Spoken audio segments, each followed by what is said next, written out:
Bonjour tout le monde, le nouvel oracle du petit Lenormand, toujours en compagnie de Cécilia, du popotin de Cécilia.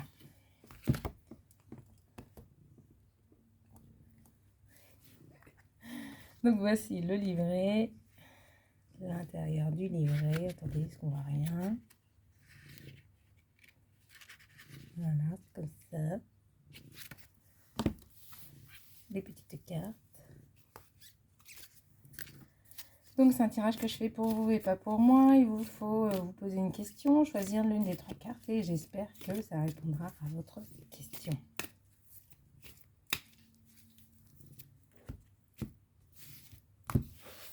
Tac. Comment je pose mes cartes? Pousse-toi, pousse-toi.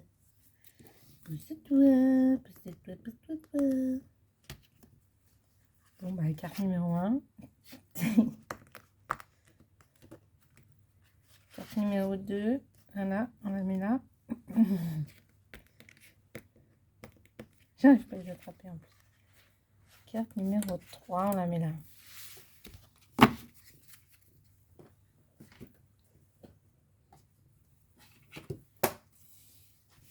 1, 2, 3. L'ours.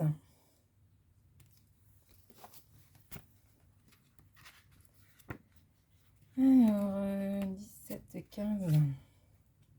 C'est une carte forte. Elle est synonyme de volonté, de résistance, de détermination. Lorsqu'elle apparaît dans un jeu, elle indique que le consultant n'aura aucun mal à faire face à une situation et réussira à s'imposer dans tous les domaines de sa vie. C'est à force du poignet qu'il parviendra à atteindre des objectifs.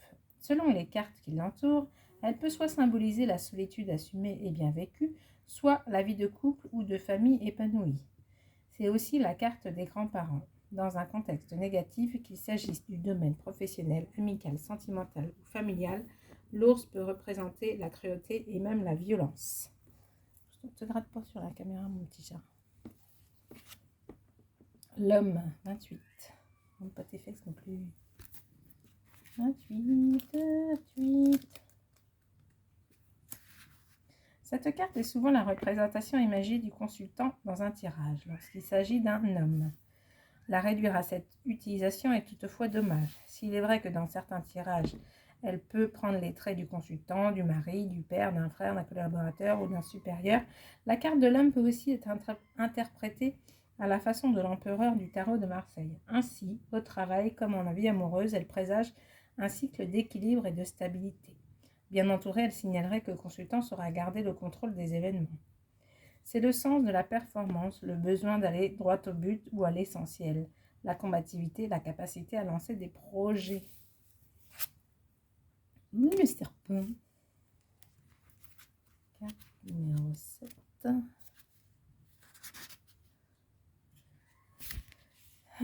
C'est une carte qui est souvent crainte. Beaucoup la voient comme négative. En fait, il s'agit d'une carte neutre qui prend la couleur des cartes qui l'entourent. Bien souvent, elle représente la sexualité, la sensualité, la séduction. Dans un tirage, elle peut être le signe de dualité ou d'ambiguïté. En mauvaise compagnie, c'est un symbole de crainte, de peur, de fourberie, d'hypocrisie, de tromperie. Avec des cartes de mouvement ou de transformation, elle est l'annonciatrice d'un changement profond et d'une mutation. Sur le plan sentimental, elle peut représenter une relation fondée uniquement sur le charnel et donc le sexe. Elle peut aussi mettre en garde contre l'infidélité. Parfois, elle indique que le consultant préfère partir ou rester seul plutôt que de vivre les contraintes que le couple peut induire. Sur le plan professionnel, soit elle représente une personne qui est prête tout pour réussir, soit elle signale un environnement malsain. Voilà, avec la compagnie de Cécilia. Je vous souhaite à tous une très très belle journée et je vous dis à bientôt. Salut, salut!